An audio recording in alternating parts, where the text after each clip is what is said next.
같이 사도신경으로 신앙 고백하심으로 4월 14일 둘째 주 예배를 하나님 앞에 드립니다. 나는 전능하신 아버지 하나님, 천지의 창조주를 믿습니다. 나는 그의 유일하신 아들, 우리 주 예수 그리스도를 믿습니다. 그는 성령으로 잉태되어 동정녀 마리아에게서 나시고 본디오 빌라도에게 고난을 받아 십자가에 못 박혀 죽으시고 장사된 지 사흘 만에 죽은 자 가운데서 다시 살아나셨으며 하늘에 오르시어 전능하신 아버지 하나님 우편에 앉아 계시다가 거기로부터 살아있는 자와 죽은 자를 심판하러 오십니다. 나는 성령을 믿으며 거룩한 공교회와 성도의 교제와 죄를 용서받는 것과 몸의 부활과 영생을 믿습니다. 아멘.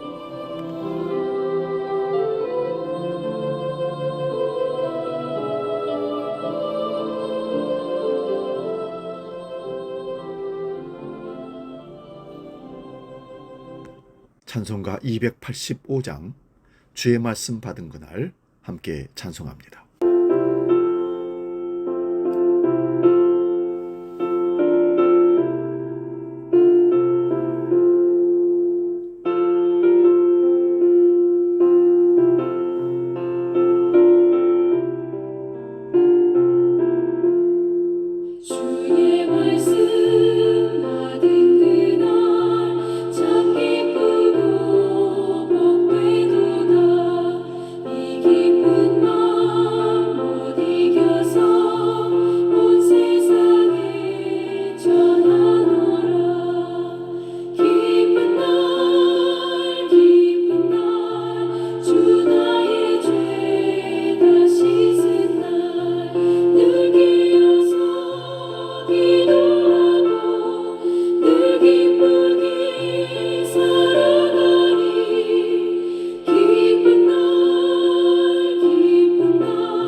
오늘 우리에게 주시는 하나님의 말씀은 구약성경 아모스서 8장 1절에서 12절까지 말씀입니다. 구약성경 1282면에 있습니다. 이 말씀 봉독할 때에 살아계신 하나님의 음성을 들을 수 있기 바랍니다. 아모스 8장 1절에서 12절까지 말씀 지금 봉독합니다. 주 여호와께서 내게 이와 같이 보이셨느니라. 보라, 여름 과일 한 강줄이니라. 그가 말씀하시되 아모스야, 네가 무엇을 보느냐?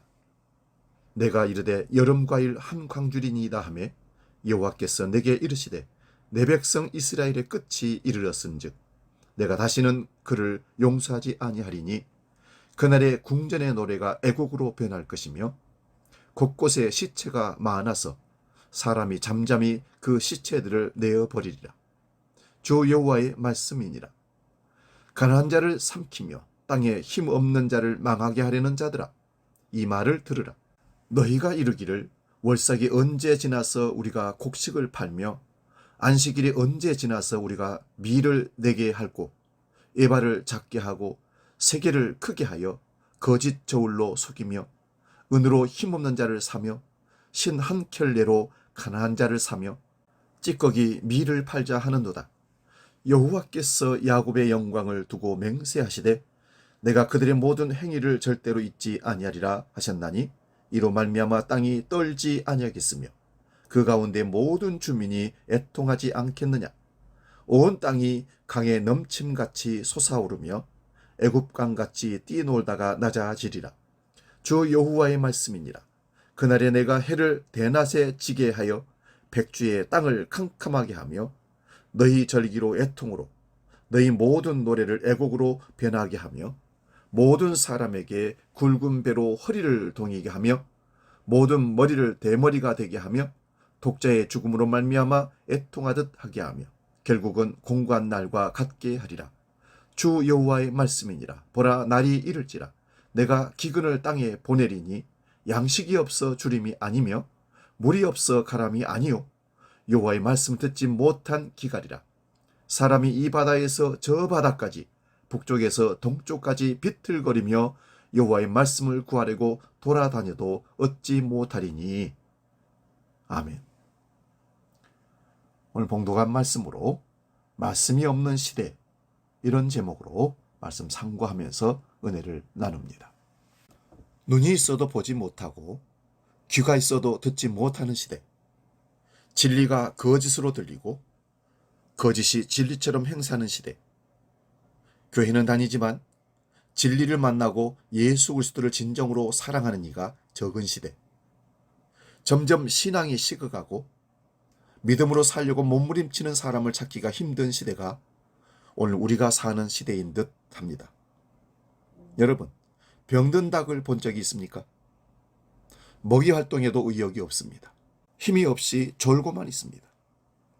신앙생활에도 이같이 병든 신앙에는 역동성이 전혀 일어나지가 않습니다. 모든 것을 귀찮아합니다. 하나님에 대한 관심도 없고 누가 뭐라고 해도 귀가 닫혀서 말씀이 들리지 않습니다. 이런 사람은 무슨 일을 해도 부담이 되고 억지로 행하는 외식주의자처럼 살아갑니다.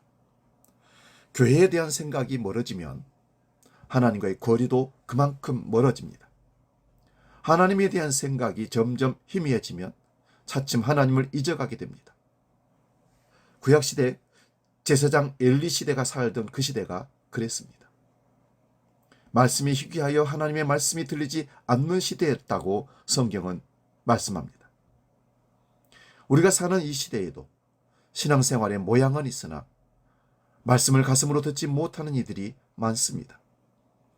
교회만 다닐 뿐 진정으로 하나님을 만나지 않는 사람들입니다. 날마다 교회에 가서 말씀을 들어도 한 귀로 듣고 한 귀로 흘리니 말씀이 삶이 되지 못합니다. 말씀은 신앙의 자양분입니다. 내 영혼 깊은 곳에 뿌리를 내리지 못하면 그 신앙은 언젠가는 시들어서 죽게 됩니다. 이것이 지옥입니다. 여러분, 지옥에는 물이 없는 곳이라고 합니다. 물을 우리는 생명이라고 합니다. 물은 하나님의 말씀입니다. 말씀은 믿음의 근간이 됩니다. 로마서 10장 17절에서 그러므로 믿음은 들음에서 나며 들음은 그리스도의 말씀으로 말미암았느니라.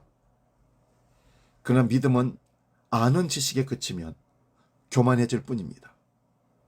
머리가 커져서 가슴으로 내려오지 않습니다. 손과 발이 움직이지 않습니다. 정상적인 믿음이라 할 수 없습니다. 살아있는 물고기가 위를 향하여 치고 올라가듯 살아있는 믿음은 그새 물결도 가릅니다. 말씀을 듣고 영혼의 눈이 열려야 영적인 사람이 되고 비로소 하나님을 볼 수 있습니다. 병든 신앙은 빨리 치유해야 합니다. 말씀으로 새로이 거듭나지 못하면 그 믿음은 헛것이 되고 불신자와 다름없는 삶을 살아가게 되기 때문입니다. 아모스 선지자가 활동하던 기원전 8세기에 고대 이스라엘은 지금 우리 대한민국처럼 남북이 분단되어 있던 시절이었습니다. 아모스는 원래는 남유다 지역인 드고아에서 양을 치고 뽕나무를 재배했던 사람입니다. 근데 하나님의 신탁을 받고 선지자가 되었습니다. 그런데 참 특이하게도 많은 선지자들 중에 살던 지역이 남쪽인데 북쪽 지역인 베델에 가서 하나님 말씀을 선포하라고 명령을 받습니다. 당시 북이스라엘 왕은 여로보암 2세였고 국력이 탄탄했습니다. 정치적으로 안정되고 경제적으로 풍성했다는 얘기입니다. 아모스는 북이스라엘의 지도급 지도자 인사들을 강력하게 비판했습니다. 공정과 정의가 실종되었으며 가난한 사람들의 생존이 위협받는 겁니다. 이러다가는 여로보암 2세가 죽고 백성은 피난민이 된다고 경고를 했습니다. 아모스 7장 10절 이하를 따르면 베델의 제사장이었던 아마샤는 아모스 선지자를 축출하려고 마음먹었습니다. 그는 그 상황을 여로보암 2세에게 먼저 알린 다음에 아모스 선지자에게 노골적으로 이렇게 말합니다. 때에 베델의 제사장 아마샤가 이스라엘 왕 여로보암에게 보내어 이르되 이스라엘 족속 중에 아모스가 왕을 모반하나니 그 모든 말을 이 땅이 견딜 수 없나이다. 아모스는 북이스라엘 백성들에게 예언하라는 명령을 여호와에게서 받았다는 말로 아마샤의 충고를 받아들이지 않았고 그의 위협이 굴복당하지도 않았습니다. 오히려 어용 제사장, 거짓 제사장인 아마샤에게 하나님의 심판이 임할 것이라고 아모스 7장 17절에서 이렇게 외칩니다. 여호와께서 이와 같이 말씀하시기를 내 아내는 성읍 가운데서 장례가 될 것이요 내 자녀들은 칼에 엎드러지며 내 땅은 측량하여 나누어질 것이며 너는 더러운 땅에서 죽을 것이요 이스라엘은 반드시 사로잡혀 그 땅에서 떠나리라 하셨느니라. 아모스 선지자에게 크고 작은 위협이 계속 가해졌을 겁니다. 그래도 아모스는 북이스라엘을 향한 비판을 계속 이어갑니다. 그 비판은 전체적으로 5 항목인데 오늘 설교 본문에는 4번째 항목이 나옵니다. 본문 4절입니다. 그는 가난한 자를 삼키며 땅에 힘없는 자를 망하게 하려는 자들아 이 말을 들으라는 말로 시작합니다. 그리고 5절 6절에서는 당시 상황에 관한 실감나는 묘사가 나옵니다.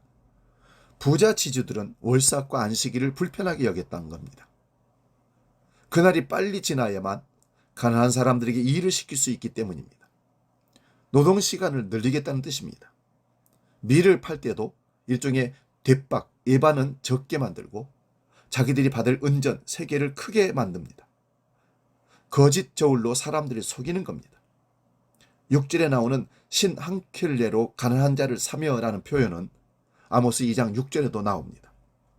가난한 사람을 값싸게 사고 파는 일들이 당시에 종종 벌어진 것으로 보입니다. 미국 남북전쟁 당시에 남부 지역의 농장주들이, 지주들이 아프리카에서 잡혀온 흑인 노예를 이용해서 대규모 농장을 경영했듯이 기원전 8세기의 이스라엘에서도 부자 지주들은 신 한 컬레로 사람을 사서 더 큰 이윤을 남길 수 있었습니다. 이런 상황에서는 빈부격차가 더 심해질 수밖에 없습니다. 오늘 우리는 어떤가요? 경제적으로 잘 사는 나라 사람들의 기호식품인 커피가 어떻게 생산되고 유통되는지 여러분도 잘 알 겁니다. 대부분 커피 생산국 노동자들은 가난한 나라 사람들입니다. 그들의 일당은 부자 나라 사람들의 일당에 비해서 10분의 1 정도도 안 된다고 합니다. 커피를 유통하는 대표적 브랜드인 스타벅스는 떼돈을 봅니다. 유럽 사람들이 좋아하는 축구 경기에서 사용하는 축구공은 제3세기의 노동자들이 만든다고 합니다. 일당이 몇천 원에 불과합니다. 우리가 값싸게 사용하는 생활용품도 대다수는 가난한 3세기 노동자들이 만든 겁니다. 한 가지만 더 말씀드리겠습니다. 잘 사는 나라 사람들이 먹고 즐기는 소고기 소비가 대폭 늘어남으로써 세계 기한 문제가 해결되지 않는다는 분석이 있습니다. 저는 여기에 동의합니다. 사람 먹을 곡식이 소모기로 가다 보니 양식이 모자라는 겁니다. 소고기 소비를 반으로 줄인다면 세계 기한 문제는 저절로 해결된다는 주장도 있습니다. 일반 국민들은 자기에게만 그런 불행한 일이 일어나지 않으면 된다고 생각합니다. 이런 아니란 생각을 독일 본대학교 철학과 석좌 교수인 마르쿠스 가브리엘은 생각이란 무엇인가에서 오류라고 진단합니다. 지구에 사는 우리는 어떤 형태로든 인과 사슬의 한 고리로 연결되어 있기에 그 사슬의 끝에서 누군가가 고통당하기 때문입니다. 우리가 애용하는 플라스틱과 스티로폼과 석유, 말 그대로 화석, 연료 등등에서 의존하는 삶 자체는 지구에서 지속 가능하지가 않습니다. 고갈이 된다는 사실입니다. 우리의 과소비로 지구촌의 누군가는 고통을 당합니다. 우리는 보통 어떻게 되겠지 하고 그냥 지나칩니다. 아모스는 이런 왜곡된 세상을 향한 자신의 심정을 이렇게 토로합니다. 본문 7절입니다. 여호와께서 야곱의 영광을 두고 맹세하시되 내가 그들의 모든 행위를 절대로 잊지 아니하리라 하셨나니, 여기 내가 그들의 모든 행위를 절대로 잊지 아니하리라는 표현은 한이 맺힌 사람의 절규로 들립니다. 이스라엘 사람들은 히틀러의 나치에 의해서 실행된 홀로코스트를 절대로 잊을 수 없습니다. 우리도 일본의 강제 합병을 절대로 잊지 못합니다. 아모스 선지자가 이렇게 절규하는 이유는 당시 부자 지주들의 행위가 하나님의 신앙을 근본적으로 부정하는 것이라는 데 있습니다. 성경은 만물의 창조를 하나님이라고 말씀합니다. 특히 하나님은 인간을 하나님 당신의 형상으로 지으셨다고 말씀합니다. 하나님의 고유한 성품과 속성이 인간에게 있는 것입니다. 따라서 모든 인간은 인간다운 품위를 잃지 말아야 합니다. 여기서 중요한 점은 모든 인간이 똑같다는 사실입니다. 하나님께서 어떤 인간은 고상하게 지으시고 어떤 인간은 수준 떨어지게 지으신 게 결코 아니라는 겁니다. 흑인이든 백인이든 황인이든 부자로 사는 사람이나 가난하게 사는 사람이나 하나님의 형상이라는 점에서는 조금도 차이가 없습니다. 그래서 아모스는 1절에서 10절에서 여호와께서 심판을 내리신다고 선포했습니다. 땅이 흔들릴 것입니다. 모든 주민이 애통할 것입니다. 홍수가 일어날 것입니다. 해가 대낮에 지며 백주에 어둠이 찾아올 것이라고 합니다. 모두가 애통하며 애곡할 것입니다. 굵은 배로 허리를 동이고 외아들이 죽을 것이라고 합니다. 공고한 날이 이를 것입니다. 아모스의 외침이 있고 나서 50년쯤 지나 북쪽 이스라엘은 아수르 제국에 의해서 멸망을 당했습니다. 아모스가 그 전쟁을 예측하고 이런 심판을 선포한 것은 결코 아닐 것입니다. 구약 선지자들은 미래를 예측하는 점쟁이나 법사가 아닙니다. 하나님의 심판은 인간의 탐욕으로 가난한 자를 이용하는 행위는 하나님을 부정하는 죄이며 하나님은 그런 죄를 방관하지 않으신다고 말씀합니다. 오늘날 우리 삶을 완벽하게 지배하는 자본주의 체제는 선지자들이 경고한 바알 숭배와 똑같은 현상을 보입니다. 가나안 톡착신인 바알은 풍요의 신입니다. 바알 신 체제가 극단적으로 나아가면 신 한 컬레로 가난한 자의 삶을 파괴합니다. 군수업체는 전쟁이 일어나기를 바랍니다. 한 국가가 망하든 말든지 돈을 버는 데만 관심이 있습니다. 오늘 우리는 이미 호랑이 등에 탄 사람처럼 자본과 제한만이 행복의 유일한 조건이라고 외치는 그런 시대를 살아갑니다. 여기서 개인이 벗어날 수 없습니다. 세상이 이렇게 흘러가면 안 되는데 하고 답답할 뿐이지 해결할 방법을 모릅니다. 하나님이 인간의 이 악을 절대로 잊지 않으신다는 말씀과 하나님이 그들을 심판하신다는 말씀은 서로 연결됩니다. 하나님이 절대로 잊지 않으시기에 심판하시는 분이십니다. 심판을 보면 하나님이 절대로 잊지 않는다는 사실을 확인할 수 있습니다. 근데 지금 우리 눈에 하나님의 심판이 보이지 않을 겁니다. 하나님의 심판이 눈에 안 보이면 하나님의 창조도 하나님의 정의도 눈에 안 들어옵니다. 오늘날 기후위기를 하나님의 심판이라고 말할 수는 있으나 그런 심판은 오히려 부수적이라고 생각합니다. 하나님의 심판은 말씀의 없음입니다. 하나님의 침묵입니다. 하나님을 기금하지 못함입니다. 아모스도 그 사실을 알고 있었습니다. 본문 11절을 봅니다. 주 여호와의 말씀이니라. 보라, 날이 이를지라. 내가 기근을 땅에 보내리니 양식이 없어 주림이 아니며 물이 없어 가람이 아니요 여호와의 말씀을 듣지 못한 기갈이라. 기근이 들면 많은 사람들이 고통을 당합니다. 그러나 기근 자체가 문제는 아닙니다. 기근이 들어도 서로 연대하면 얼마든지 풀고 나갈 수 있습니다. 고대 이스라엘 사람들이 광야 40년을 마치 고난의 행군처럼 보내면서도 하나님 신앙이 깊어졌듯이 말입니다. 아모스는 사태의 본질을 정확하게 꿰뚫어 보았습니다. 양식이 없어 배고픈 것이 아니요 물이 없어 목마른 것이 아니라고 외쳤습니다. 정작 굶주림은 여호와의 말씀을 들을 수 없다는 데에 있습니다. 여호와의 말씀이 왜 없었겠습니까? 아모스가 활동하던 시대는 아수르 제국과 맞짱을 뜰 정도로 북쪽 이스라엘이 잘 나가던 때입니다. 선지자도 많았고 제사장도 많았습니다. 그들은 모두 여호와의 말씀을 북이스라엘 백성의 귀에 솔깃하게 전했습니다. 지금 이렇게 잘 살게 된 것은 여호와의 축복이라고 말했을 것입니다. 지금 우리 대한민국이 이렇게 잘 살게 된 것은, 부자가 된 것은 하나님의 축복이라고 말할 것입니다. 아모스는 그런 말씀을 하나님 말씀을 하고 생각하지 않았습니다. 가난한 자들을 속이고 낭떠지로 밀면서 어떻게 말씀을 들었다고 말할 수 있겠습니까? 설교라고 해서 다 하나님 말씀이 아니듯이 오늘날도 한국교회 강단에서 선포되는 설교 중에 바알 선지자의 사탕 발림에 가까운 설교가 또는 종교적 엔터테인먼트에 불과한 설교가 적지 않다는 사실을 여러분도 다 아실 겁니다. 경제 정의는 나몰라라 합니다. 물질복과 지식복 이야기만 넘쳐납니다. 네로라 하는 부자들이 모인다는 서울 강남 지역의 그리스도인 분포도가 대한민국에서 가장 높다는 사실이 무엇을 가리킬까요? 네로라 하는 명설교가들이 거기에 모여있다는 사실입니다. 그런데 그 설교가 여호와의 말씀인지 아닌지를 분별할 수 있는 기준을 한 가지 말씀을 드리겠습니다. 아모스에 따르면 영혼의 굶주림이 무엇인지를 아는가가 관건입니다. 여호와의 말씀을 듣지 못하면 영혼에 굶주리는 것입니다. 굶주림에 떨어지면 뭔가를 자꾸 먹고 싶어 합니다. 만족이 없으니까 대처용으로 채우는 행위입니다. 현대 사회에서 대처용의 핵심은 돈입니다. 그 끝판왕이 바로 신한컬레로 가난한 자를 사는 일입니다. 물론 돈이 없으면 생존이 어렵고 삶이 불편하니까 돈을 벌어야 합니다. 돈 버는 게 목적이 되는 것과 먹고 살기 위해서 돈 버는 것은 다릅니다. 그런데 다음과 같은 한 가지 사실만은 잊지 마시기 바랍니다. 돈에 기울어질수록 영혼의 만족은 거리가 멀어진다는 사실입니다. 영혼의 만족이라는 말이 어떤 사람들에게는 멀리 느껴지거나 또는 배부른 소리라고 들릴 수 있습니다. 요즘 젊은이들에게 그런 경향이 강하다고 합니다. 그들은 교회에 나갈 필요나 하나님 믿을 필요를 느끼지 못합니다. 그들에게 영혼의 만족은 필요하지도 않고 그럴 여유도 없습니다.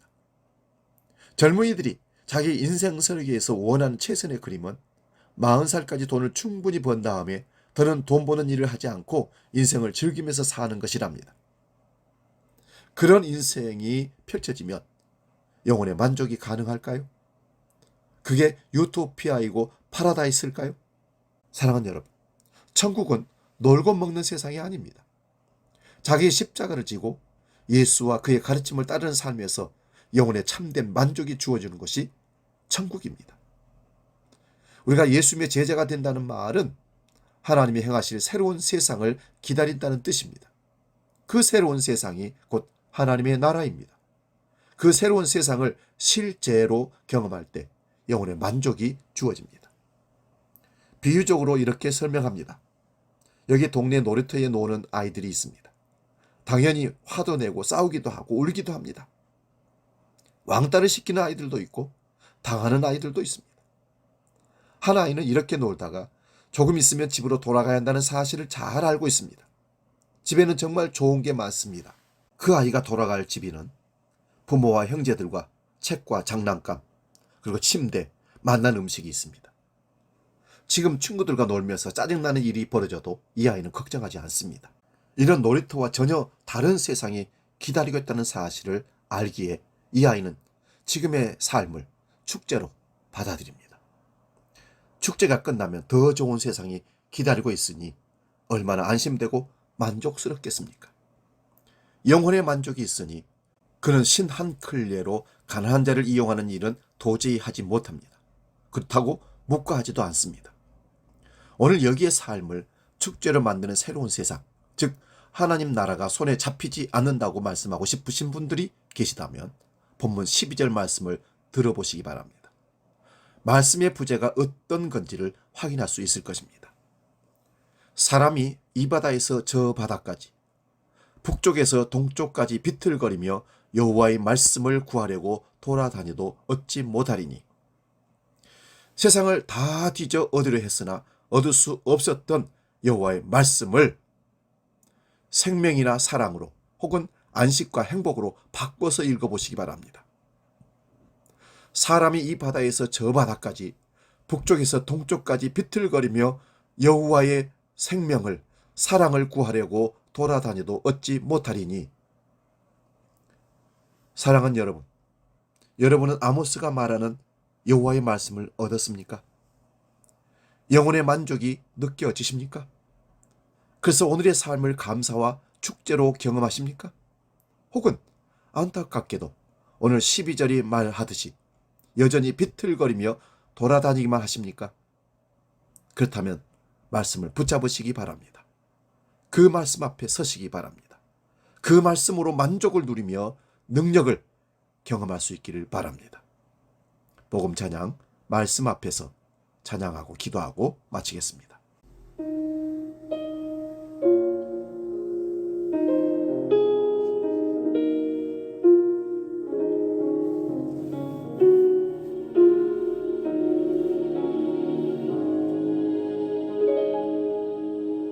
말씀 앞에서 경외함으로 주께 홀로 섭니다. 생명의 말씀 읽고 순종해 주를 예배합니다. 기록된 말씀, 기록된 말씀, 힘이 있어서 진리로 우리 거룩해 하며, 거룩한 말씀 세세 영원히 복음이 되어 말씀하시네. 하나님 말씀에 두려워 떠는 자, 그 말씀에 생명을 거는 자, 한 사람 찾으시는 주님의 약속을 믿어. 하나님 말씀에 인생을 거는 자, 순종하며 주 따라가는 자, 영원한 하나님 나라 이뤄갈 주의 교회여, 일어나라.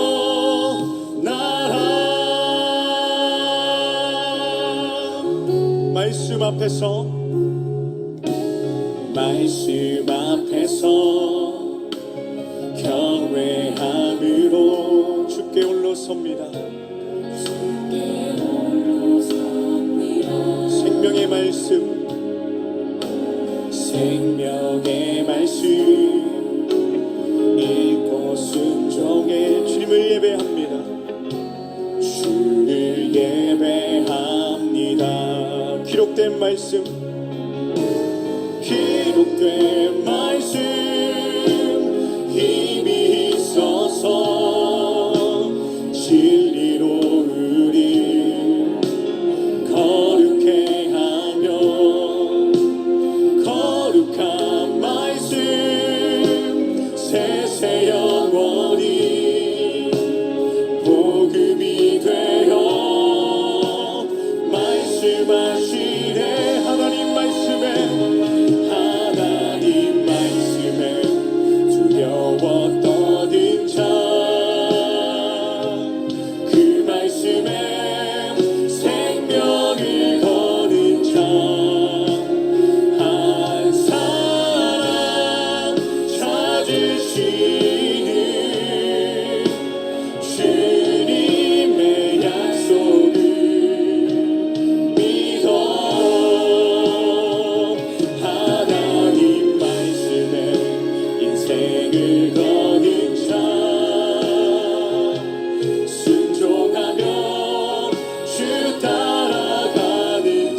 기도하겠습니다. 거룩하신 아버지, 땅의 것은 풍족하여 누리면서 하늘 양식이 없어서 우리 영혼이 기근이고 기갈이라 배가 고프고 칼합니다. 우리 영혼을 만족케 하시는 말씀으로 생명수로 우리에게 채워 주시옵소서. 이 허기진 배를 채우기 위해 세상 것을 추구하며 달려왔으나 만족함이 없고 여전히 곰핍합니다. 우리를 불쌍히 여기셔서 구하여 주시옵소서. 하나님의 말씀으로 우리 영혼을 만족케 하여 주옵소서. 이제는 우리 주 예수 그리스도의 은혜와 아버지 하나님의 크고 놀라우신 사랑과 성령님의 감동, 교제, 역사 충만케 하심이 영혼의 만족함을 누리는 말씀으로 이 땅을 살기로 다짐하는 모든 주의 백성들 머리 위에 이제는 영원히 함께 하시기를 간절히 축원하옵나이다. 아멘.